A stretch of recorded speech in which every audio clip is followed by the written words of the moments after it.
If you want to say when to invest, invest now, right? There's good opportunities. You're never going to be at the bottom or the top. You're never just going to catch it, right? But you have to find things that fit your model. Stick to your model. Don't move off your model, right? Allow your model to play off. You got to constantly be putting in the work, but you have to be patient with the results. For passive investors, they can invest. We have to be really hands-on and active. So there's a lot of different things, a lot of moving parts that constantly need attention. And I would say if you are looking and not investing yet, pick a market and really hammer that market instead of being in multiple markets, because it's hard to be everywhere.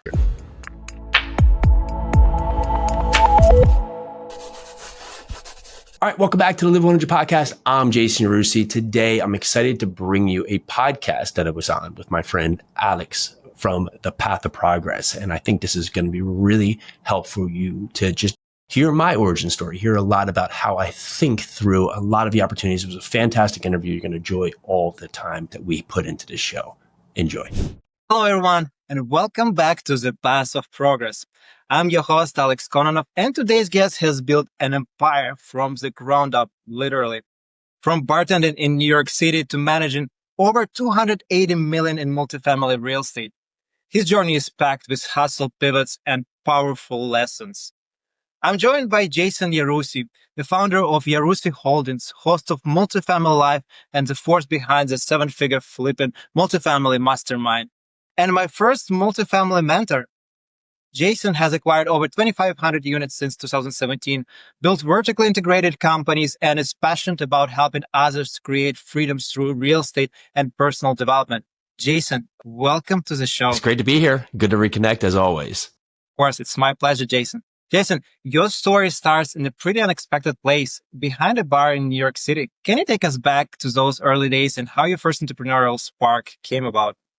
My dad always had a construction company, right? So a lot of the Yarusis were always in some entrepreneurial fashion, but mostly just hands active out there doing some trade, from everything from construction to just various forms of construction, some in the restaurant world and others. And went to school. After leaving high school, I went to school for finance, right? Which I eventually found, but I just didn't have a connection, right? It wasn't really motivated to do that. So I left college back in early 2000, moved into New York City, not really with much direction. Most of my friends were out there starting jobs, getting offers, just doing the traditional route, moving into finance, moving into management, moving into roles that had some destination. Yet I didn't really have that calling. Went into the world of working in bars and restaurants. And it was mostly a filler. And many times we do that as a gap, but it became something I just started doing and doing a lot of. So I did that for a number of years, but wasn't really fulfilled in that, because it wasn't like I was choosing that as the direction. I was choosing that because that was what was in front of me and just something at least placating or give me enough money just to get by. But when you get comfortable in that route, it becomes the thing you do, right? Just because it's that gap, if it's the forever thing you do, then it's the thing you do. And I was bartending for a number of years until one night, it was like 2008, 9. I forget where it was. I was leaving work. I was just dejected with where I was. I didn't like where I was. I got on my bike, mad at the world, angry at my position, and rode across Manhattan and got hit by a car and pulled out of the street, taken to the hospital. Was in the hospital for a while, broken bone, pin in my wrist, broken shoulder, stitches in my head. And I left that hospital with a direction of just, I have to either stop complaining about my choices, right? Because I was complaining about being a bartender, being where I was, but I was still doing it, right? I wasn't doing anything different. I was just complaining about it, or do something different. And I made a pact myself that I would do something different, yet I didn't quite know what that meant, because we get stuck in places. And when you do that, you don't ultimately know how to get out of it, right? You're like in the hole. You're like, okay, I'm in the hole, but I don't know how to get out of the hole. I just started to do the opposite of what I was doing as the first thought. Okay, so, stop staying out late at night. Don't drink at night. Get up at a regular time, start to work out.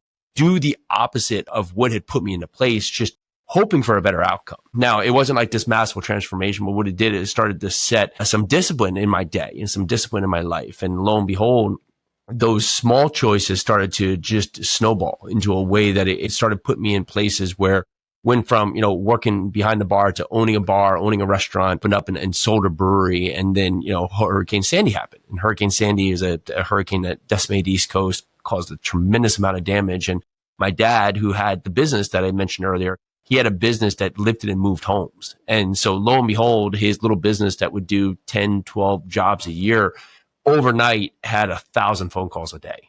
So at the time, my now wife, Pili, and my little brother, they were working with me for me in New York City. Well, they jumped up, we picked up, and we moved out to New Jersey and helped dad, take this construction business from those couple jobs a year to at one point 300 jobs a year. We did like 3,000, about 2,500 by the time we were done with all of that. Lo and behold, throughout all of this, right, I talked earlier that, Yarusi's constantly did some kind of activity, right, as their entrepreneurial journey.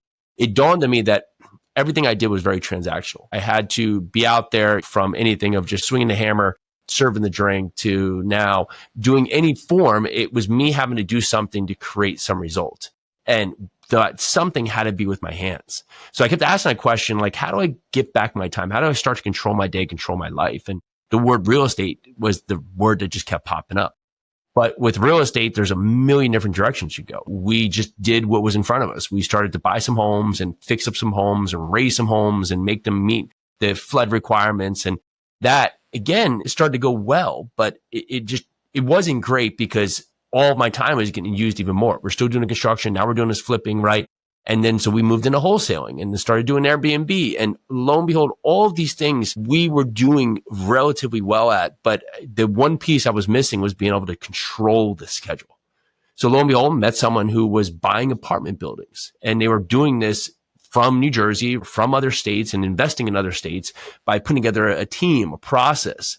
And that was allowing them to find investments, create investments, and transform properties that create great outcomes for the investors. And that was a light bulb moment where I was like, what an interesting formula. So I pretty much put the stop onto all of our single family side while we started to explore and just understand the model of investing in apartment communities. And at the point, it really made complete sense of why people would go after a multifamily with the cash flow, the appreciation opportunities, basically forced in just through the market, the depreciation benefits, tax benefits, the debt pay down, just all of these opportunities where you can win through this one investment. So it sold me. I said, okay, we're all in. So I did everything I could just to learn a model. We started looking into a market that fit what we were looking for. That was Louisville, Kentucky. And in 2016, 2017, throughout our process, we ended up buying a 94 unit, and that was in 2017. And that was the start, Han, with where we are now. We're actually, I think, probably will update some of my facts, but we're a little over 300 million in real estate, about 3,200, 3,300 units we've acquired since then. Wow, you have quite a journey. Take us back a little bit to your first deal. Can you share the numbers? Sure. So, different market 8-9 years ago, but we brought 94 units for $2.3 million. But what really stood out about that deal is that deal was out there for a number of months, and the sellers had passed away. The kids who were in their 60s or 50s, I think, owned the property, and someone had told them and put in their ear that it was worth $3 million. And no one would give them that number. So when I first went in there, we offered 2.1, right? They were asking 3, and they basically said, no, thank you, and just washed their hands of it. Well, 5 or 6 months went by, and they had basically exhausted the buyer pool because everyone had come back to some kind of similar notion of what it was. So I ended up making a list of going back to all the opportunities I'd explored earlier on just to track where they were. And this one was still there. So we ended up increasing our offer something minimal, like $50,000. So now we're like $2,150,000 compared to 2.1. And within hours, their 3.1 or 3 million ask, they came back with a counter of like 2.5 or $2.6 million. So that was the start of the negotiation journey for over the next, 30 days. We negotiated down and ended up closing that at $2.3 million. So really a big win for us because we brought a great asset at the time. It was the right price for the time. Although it was the cheapest in the submarket at the time, it was the right price for how they were operating that property because they were literally operating it from states away, but they didn't have the knowledge that the dad had when he was there running the property. So they were running it sideways. So we went there very easily, just put in proper management, started operating efficiently, started bringing all the rates up to market, started renovating the units to match the market, basically mitigate and put the expenses of where they should be for operating that property. And within 13 months, we did a cash out refinance of the majority of equity for investors. And then a little over right around 2.5 years, we ended up selling that property at a very good multiple for investors. So a great return out of the gate. You mentioned investors. So how did you close on that deal? You didn't come up with just your money. You had few investors in the deal? Sure. Yeah. So we do syndication on a number of our projects, meaning that we pool investor capital so they can help purchase the property, basically with the down payment, closing costs, fees, construction money. They partake in terms of the returns as a passive investor, but they give their investment to help us buy larger properties so we can benefit from the economies of scale created from the larger property.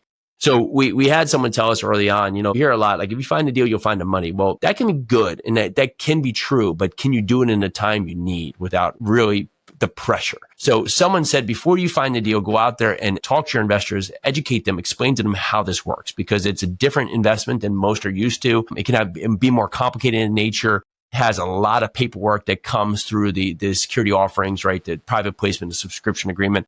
So we went out there and explained it to our investors and got them comfortable. Now, when I say investors, it's nice to say now, but at that time it was basically just going out to my network and just one, educating them on what we were doing, but also why we were doing it and, why we were changing what we were doing in the past. Because before they would see us in construction, the bar world, some of the flipping world, here's why we want to be in this space. And through that process, we got a number of investors who had interest when we found the opportunity, right? So we had comfortably found that we could raise over $1 million.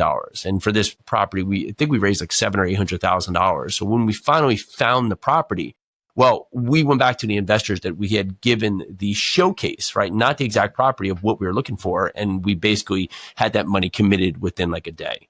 But it's a common chicken or egg problem, right? Everyone has this analysis paralysis. What they should start with finding the right deal or raising the capital. And you have a strong stance on raising funds and actually educating people before raising any funds, right? Is very important.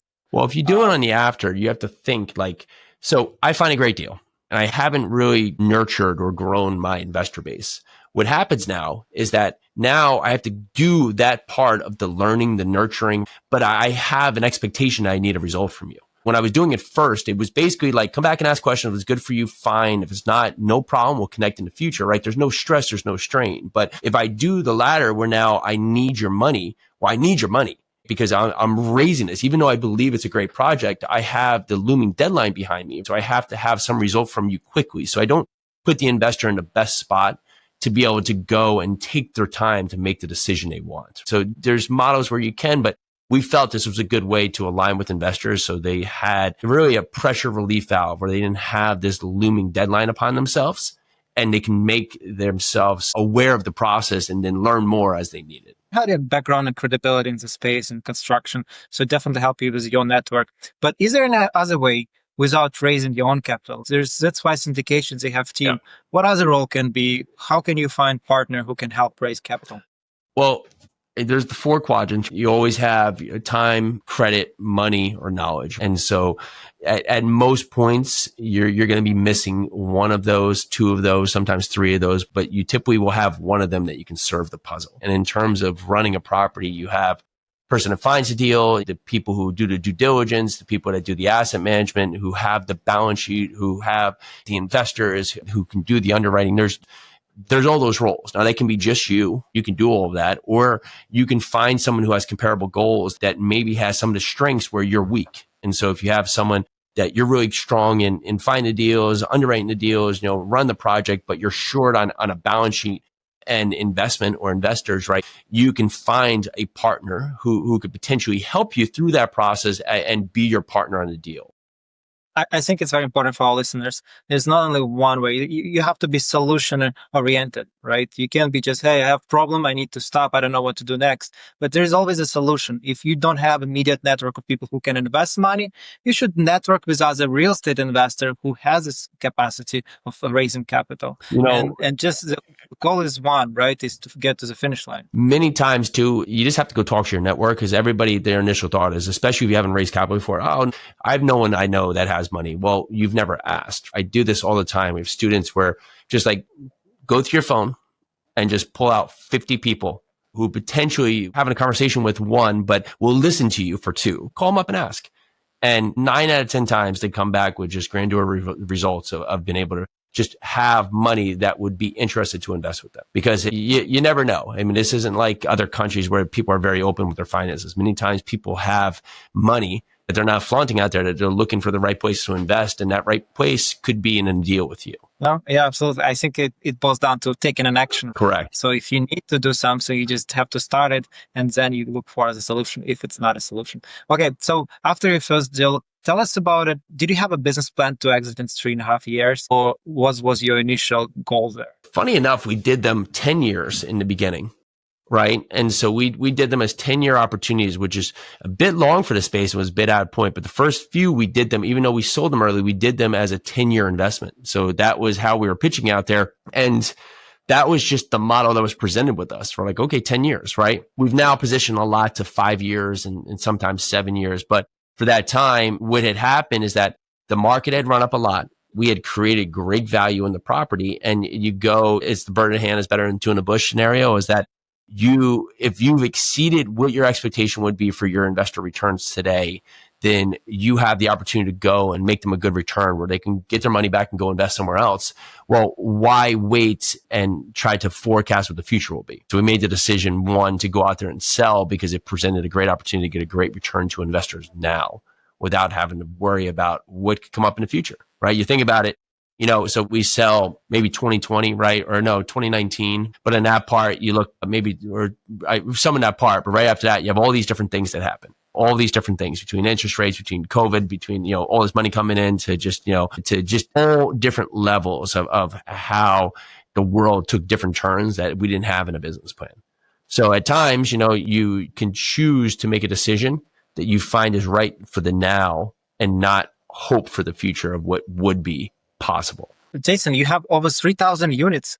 If you wanted to offload some of them, you probably could have. So what did change in your vision of your goals? Did you have some properties that all of them recently acquired, or you have some long-term hold in this portfolio? Both, right? So we have a couple out that it's just us and another partner, right? And we hold them, and a couple that are just us where we just there's no exit, right? We're just holding them for duration until the market tells us different. And then we have a bunch that are, anywhere between, we've had them for a year to 4 years, maybe a year to 4 years, right? That are on some kind of horizon of 5 to 7 year holds. The goal is still exit. Or do you ask your investors, hey guys, we have opportunity to refinance, cash you out of the deal, and we can cash flow infinitely moving forward? Is there some conversation going on here? No, typically we have a set timeline that there's an exit. And so within the syndication model, we have a set timeline when we're going to choose the exit. There is the opportunity to paperwork. We could go do that, but typically a point is that we go and we exit, and we look to reinvest that capital into another property that potentially would fit our model better for the time. So basically all of your portfolio, if the market is right, you're ready to let it go. Correct. You're not married to your deals. Correct. And you don't plan to cash flow like 100 years from here. Correct. For your kids and relax. So you just want to offload. Yeah, got correct. It. Okay. It's very interesting. I think it's a very refreshing to see you have a clear goals and expectation, and regardless of outcome of the market, you're just waiting for the right time, and you will sell this property. And then you rotate fund to another one. So you made a full circle on quite a few properties, full life cycle. How many of your investors would reinvest with you after this stuff? Do you have some rate? You have 50% or 70% of people still stay in the deal? I guess the last time I did it was 68%, right? But the thing that's probably, if I did it again, the thing would probably fluctuate on that is that we've had larger and larger raises. Our last couple of raises have been 12 million, 14 million, 9 million. When you look at that brings out a lot of new investors too, that it would be their first time investment. But the last time I did it was 68%. And that probably, a year and a half ago I did that. I did that ratio a bit ago. That's pretty good. It shows that people are happy, but other people can also be happy, just different circumstances in their life. But more people just want to continue getting this passive income from your syndication. Listen, it's quite a staggering growth from one multifamily to 3,000 plus units. What helped you to scale in this business and to take so much aggressive action in this space? Well, we went slow at first. So we did that first investment. We didn't do another one for about a year. And we got the model really fine tuned, and we haven't deviated from the model very much. It's basically the same thing. Garden style apartments that we can go in there and look to bring the property up to market in terms of the revenues, give a facelift, potentially rebrand, go and optimize expenses, put in proper management. It's a pretty simple formula that we do off and on continually through the process here. So it allows us to do the same thing and not have to learn a new business each time. It's not like we go from one that's something that's ground up 10 units. It's just a very similar model. We rinse and repeat. So you're still up to date. You're still doing value add deals. So share with us, what is your buy box? What do you continue to do nowadays? What are you looking?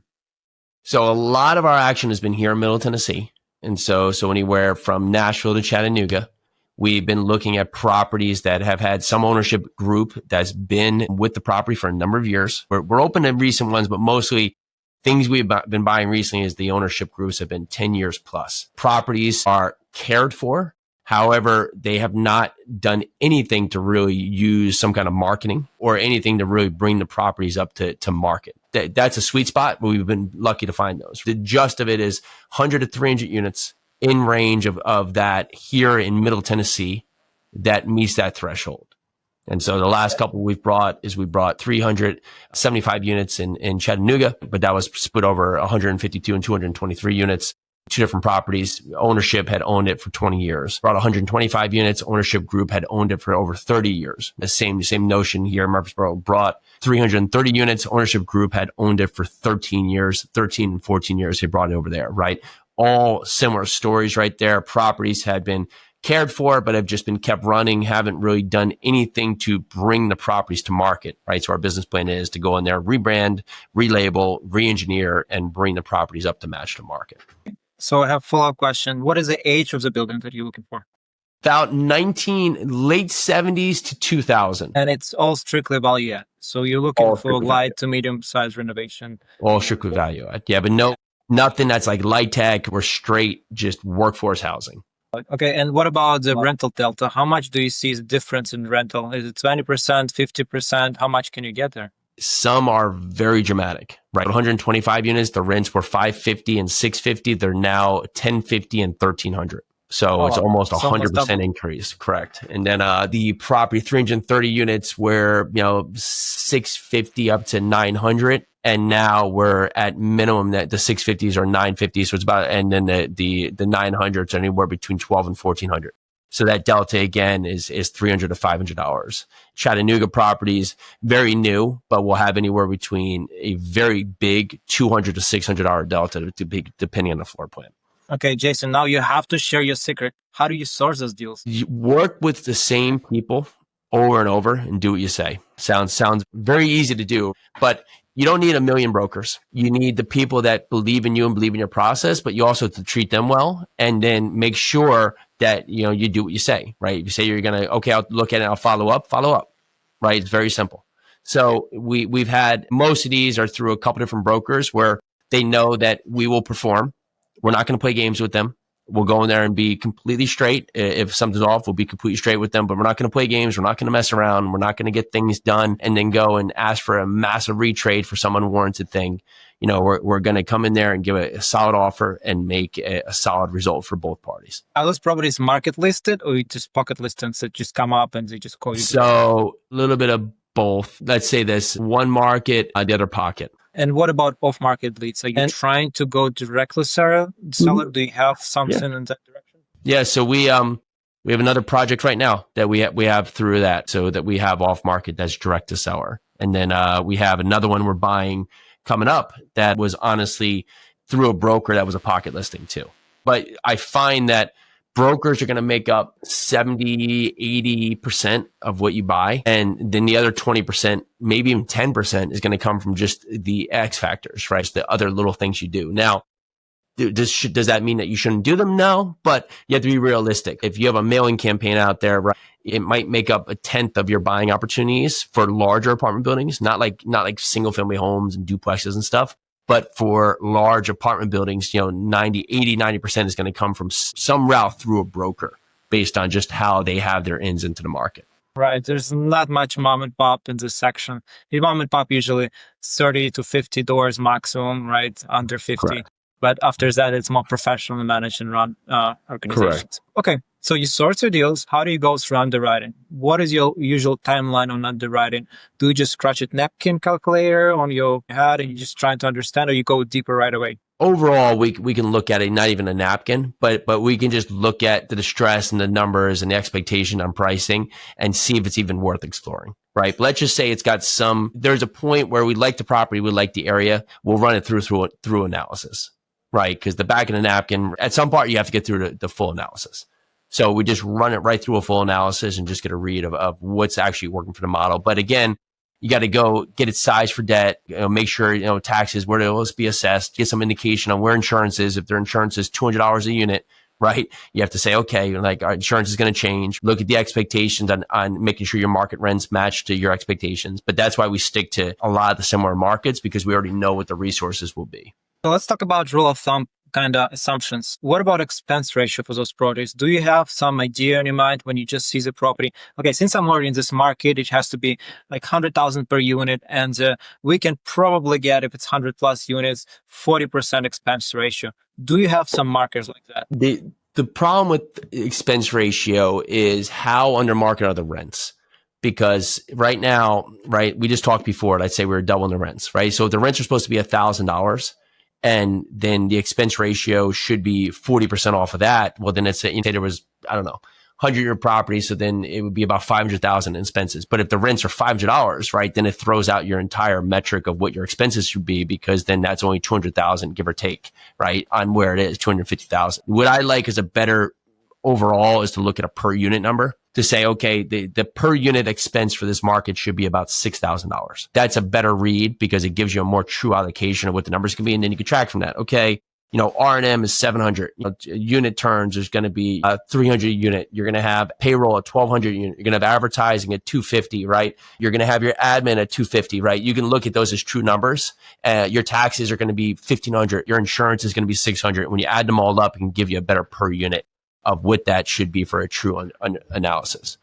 This expense ratio, I'm usually using it when I kind of trying to guess the exit value, right? That's what is perfect risk scenario. When stabilized property with market rents, the expense ratio should be this much. Okay, let's talk about it from another angle. From your experience on your own personally stabilized properties, yes, how much of expense ratio do you have? So you're going to be anywhere between, depending on the age of the property, 35%. All the way up to 50%, right? That's a spot you want to be in there. And do you have a property manager that you pay separately, or is it cost built into that 35? That would be included in that. Depends, because we have some new properties that are very moderate on what they are for the operations, right? Just built in the last 3 years. But then you have older properties which need a lot more care. Now, of these properties, we manage in-house about 750 units, something like that. And then the others are managed by third party, right? And the third parties are somewhere between like 4 and 5% on the management fee, give and take, all rolled in. And then we manage our stuff in-house too. Depends on the size, right? The property management fee, the bigger it is, the less fee. But also you're going to have costs like in-house leasing or maintenance, right? You're going to have more stuff with the bigger properties. Correct. So why did you decide to do your in-house property management? Because we were better at doing and managing the smaller deals than we were finding management companies. Right? So we manage, 36 unit, 12 unit, 29 unit, our storage units, our office buildings, 64 unit. We do manage 125 unit, right? We just found we were a better partner for our properties, for the smaller ones, where the larger properties, we could find really good property management companies. We were spending more time managing the manager for the middle tier one, where it was just like, we just literally could do this ourselves at half the cost and half the time. And so we started implementing our own property management company, and it worked very well. And the key word is you're saving money there, right? You already cutting your half cost in there, because you already have W-2 employees, you have staff, and you're on payroll. And now you're saving the leasing, all the fees that regular property management gonna have. You already have it in-house, so you kind of mitigating that. Correct. Brilliant. And what area are you property managing in your own area? And do you take outside assets to manage? No, we don't manage outside. Right now, we are in 4 states right now, but it's really 4 cities and of where we are that we manage. So we manage 4 different states, 4 different properties in 4 different states. I would think that you try to focus on one city and one area and grow your property management presence there, but you're comfortable managing out of state. And do you have stuff in every single city where you have property, or you manage? We do. So we did this. The first ones we took on was Little Rock, right? So we took on Little Rock, and I'm in Middle Tennessee, right? So I'm south of Nashville. So we took on that property, right? Then we started taking on property in Cleveland. Then we started taking on property over in South Carolina. And then lo and behold, we actually started taking on property here in our system. So we actually knew how to manage it from afar and put in the processes and the systems for that. And then we started managing, multifamily here, storage here,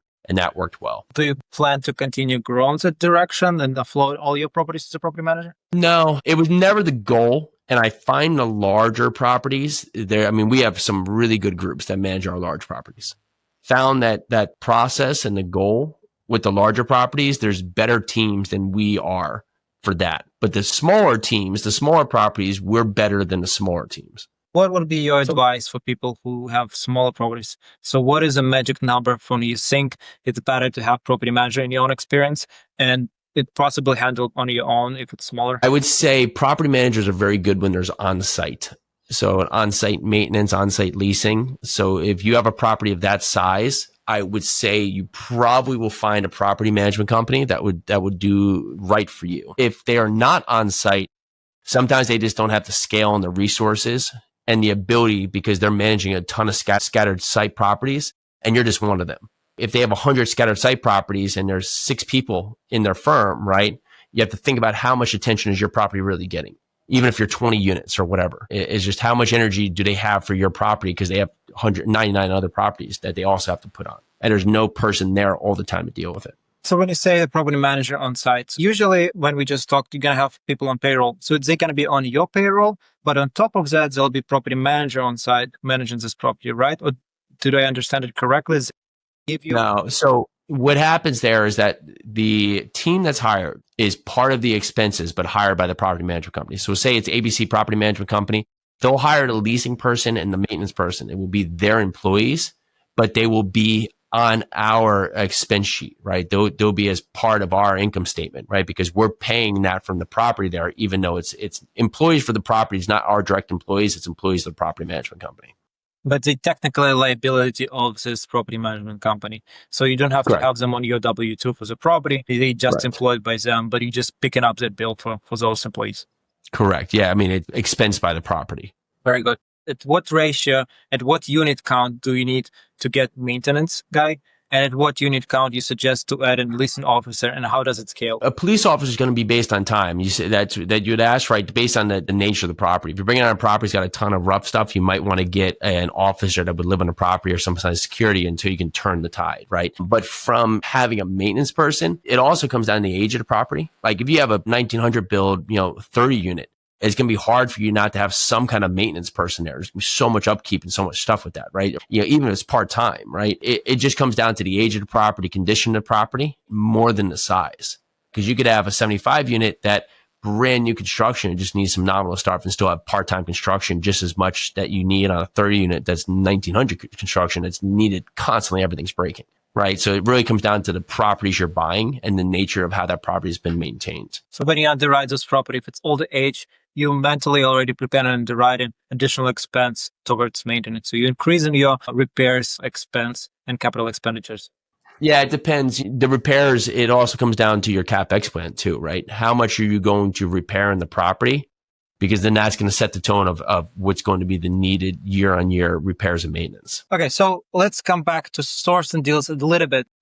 Tell us the most interesting stories that you have about how you source the deals, how you found it, one of the most exciting or interesting, unexpected deals that you had. I walked across the street from a property I owned and just asked someone if they wanted to sell. And they said no for 2 years. And then one day I got a call that one of their tenants drove through an apartment. No one got hurt, but it was just, the guy was like in his 80s and was just like, I'm just done. So I've done that. We've mailed letters to people and brought a $10 million deal before by just a letter, just randomly in the mails. We've had a lot that have come up just in various ways, but it's out there just constantly communicating with people. Exactly. So you walk from the deal. Let's talk about that. So you walked from across the street. You talked to this owner and he said, no way I'm going to sell it, right? It's not going to happen. Did you just lost him and say, okay, the guy doesn't want it? Or did you follow up?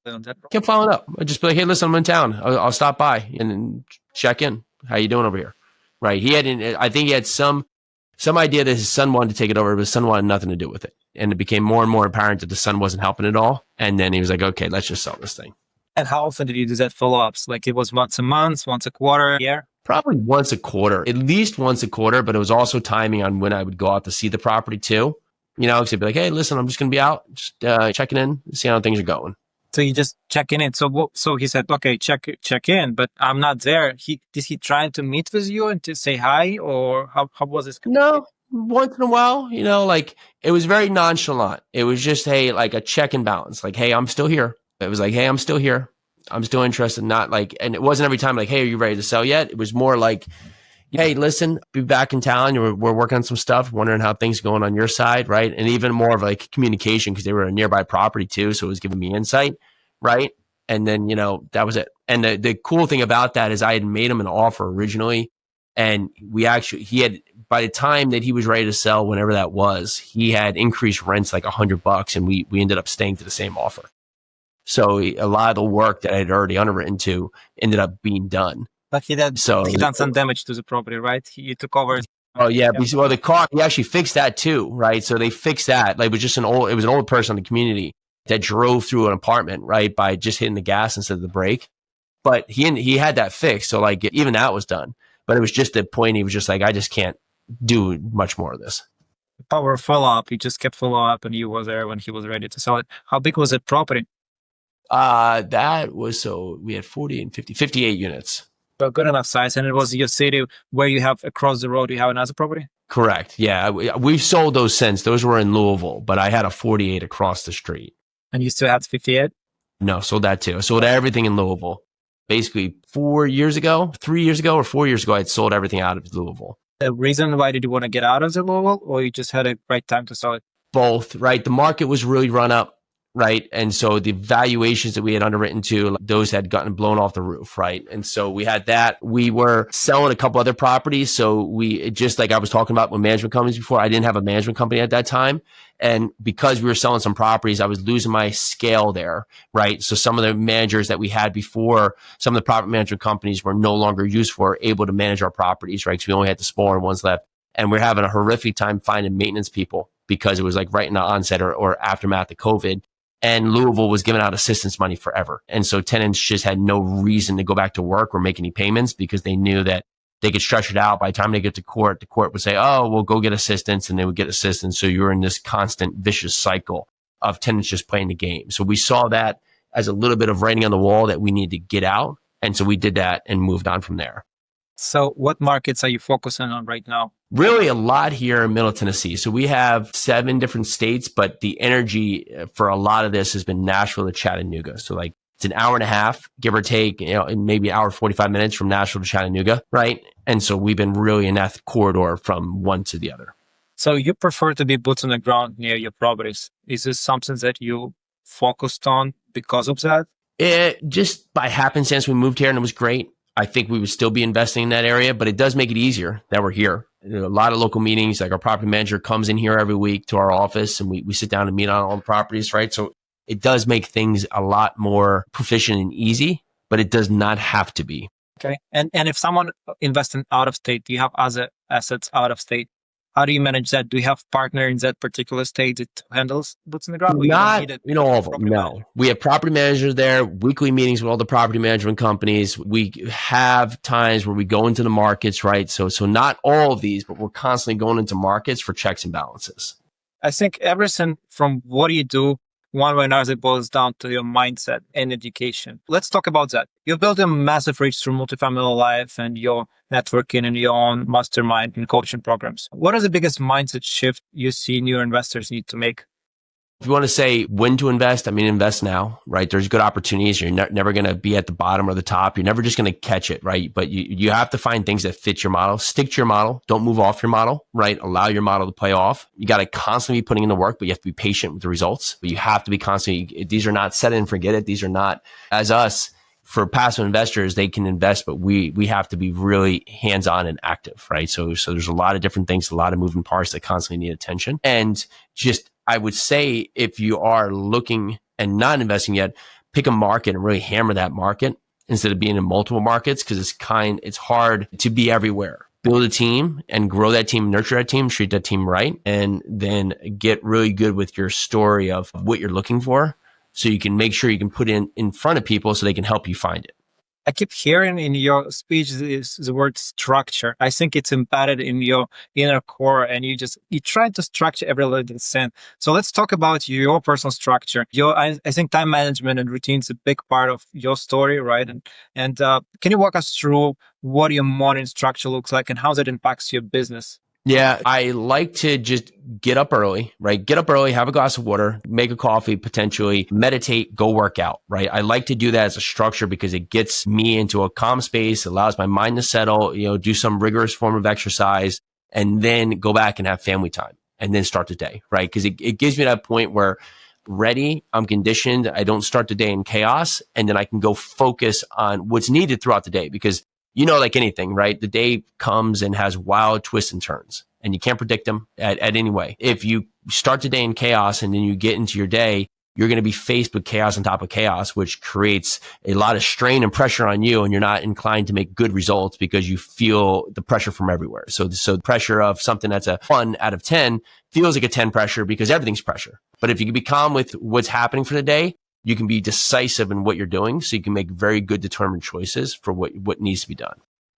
Something that you can control and you're doing good and it's organized every day. So this helps you to keep it the whole day structured because you started that you know what's going to happen at this time window. It never changes and it helps you to move forward. And it probably keeps your mindset in balance and check because sometimes they can be rough and last day could be go something wrong with it, something off with the property, something happened, you couldn't get the deal, but okay, you're getting back into the game and you're ready to win this day. 100%. So, okay, it sounds like your day is super packed. So how do you balance growing the business with being a husband and father of 3 and being ultra runner? You set up what you need to get done. So my morning needs to get done, and then I coach a lot of my kids' sports. So those time my kids needs to be there. So that means that I have to be very proficient with my time.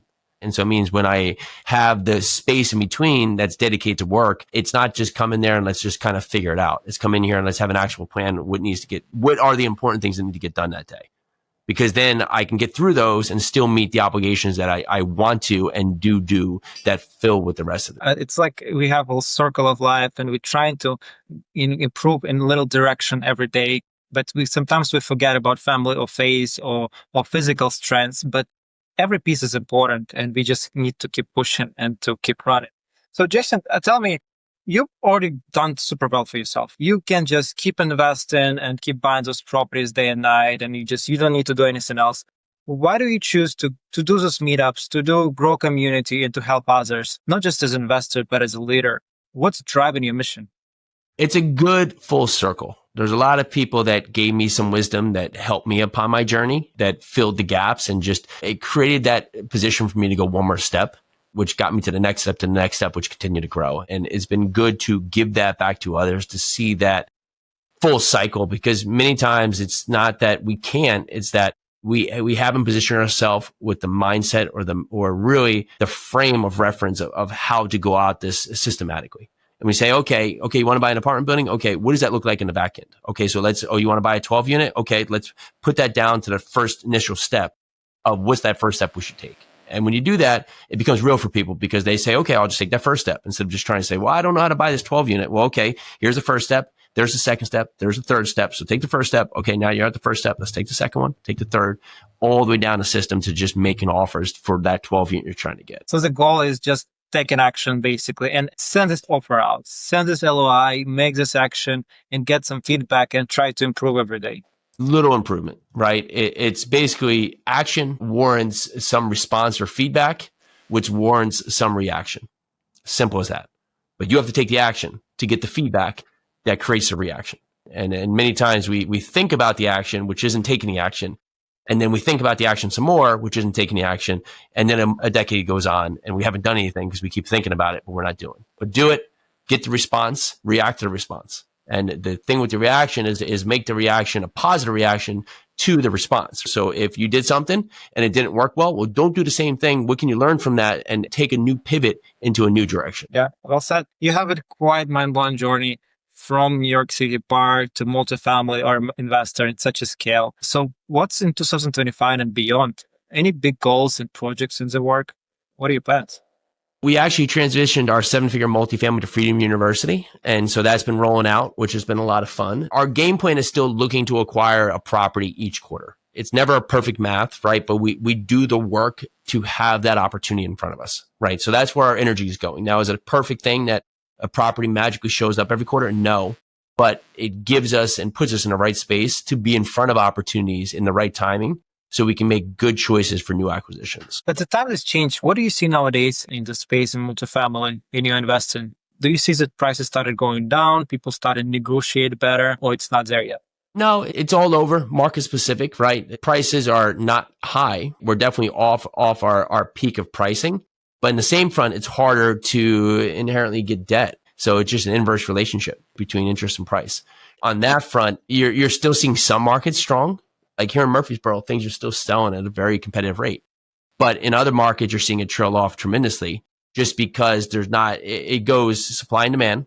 There has been more supply than there has been demand, right? So that pulls down pricing because not a lot of people have been in the market. One, because it's just the uncertainty of the market. Two, it's because of just the access to capital, both investor capital and just debt, right? So that pulls people away from wanting to invest. And three, just with the we'll say, unpredictable nature with the future lies. And then on the other side, sellers aren't in a position where they're forced to sell either because rents have stayed historically high because of the inability for housing to be built. And in that same time, without the influx of housing, right, no one can go buy a home at a competitive rate. So they're going to stay renters for longer, which keeps the demand for renters high, which keeps the pricing for rentals high. So you just dropped a very important message: is future is unpredictable. It was always the case, but now it's more than usual, right? Because the political wars, we don't know what's going to happen tomorrow, really. We hope everything's going to be fine, but we can't really predict the future. So how do you mitigate this risk of uncertainty in the future? Do you just target it all in cap rate and you underwrite more conservatively? How do you mitigate that risk? There's risk everywhere. And if you pull out, right, this is just another series of risks, right? So, the financial collapse, COVID, right? Tech collapse. You look at all these, like those inherently had the same nature of risk, right? Just anything, right? You think of this 9/11, like all these things that happen right out there, they're all times of risk, right? So we're always in a time of risk, right? And it's just looking at the point of just sticking to your business plan, sticking with things that have good sustainability, sticking with things that have cash flow reserves and solid debt. And it puts you in the best position to win no matter the outcome of what's around you. So from what I hear, you're trying to shy away from bridge debt. So you don't do the bridge debt nowadays. You just do long-term debt on your properties? Yeah, I have one property with like a fixed bridge, but pretty much everything is like a bank or agency loan and credit union. So if it's a value-add product, that you just raise more capital to make sure you walk through the renovation. Yeah, honestly, you think about it, like the bank, like you put a bank loan on it, not the best terms, but not the worst terms. But it's relationship driven. And honestly, it's typically a very low prepay. 5-year fixed loan. If the market blows up and interest rates go up, I'm fixed for 5 years. So I have time for the world to work itself out. If the market just explodes, interest rates go down, I can go refinance or sell the property because it's not prohibitive with a prepayment. So in your idea, the 5 years is enough cushion to make sure we weather any storm? Well, 5 years gives me a good runway to track what's happening in the market and to adjust accordingly. And most commercial loans are set on a 5-year window, sometimes 7 or 10, most of the time 5 years, sometimes 3. And when you underwrite the exit, what do you do with cap rates? Because you have cap rates right now around, let's say 7%. So in the exit in the 5-year, how do you stress test it? There's a lot of ways to do it. You can model it at what would be today's cap rate, thinking that the world's going to improve. You can model it at what the institutions do and take it out to market cap rate and add 10 bips a year. And if you looked at years preceding, right when we saw the interest rates rise, that would actually put you in a better light. And it might have even brought you out some deals because cap rates considered to drop. You can try to do a forecast. You can look at appraisal forecast, right? But typically we're looking at where we are here and we're putting a spread on top of where our return wants to be in terms of where our exit cap rate needs to be. We're putting some kind of spread in there. And that spread is ultimately dictating where our exit cap will be to see if this works and makes sense and meets what we think will be the forecast. Okay. So you have the worst and base case scenario and you just go with the base, but worst case scenario still should be fine because you project it and you stress test and do.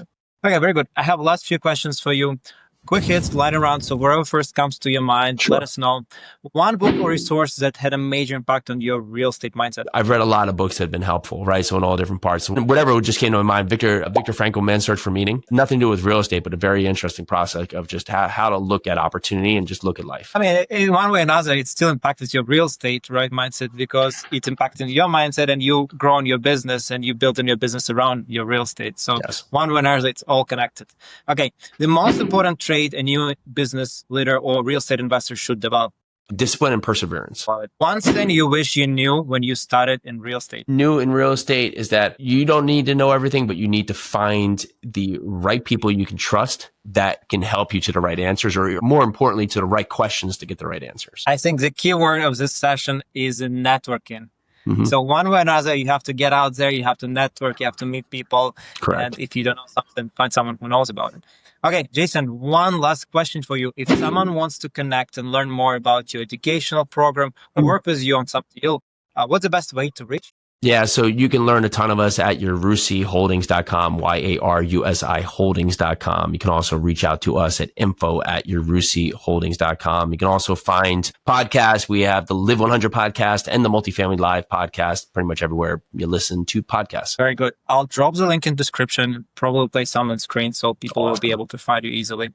Okay, Jason, listen, thank you so much for coming in today. Your story is a full spectrum look at what's possible with focus, discipline, and long-term vision. I appreciate you sharing it with us today. Thank you.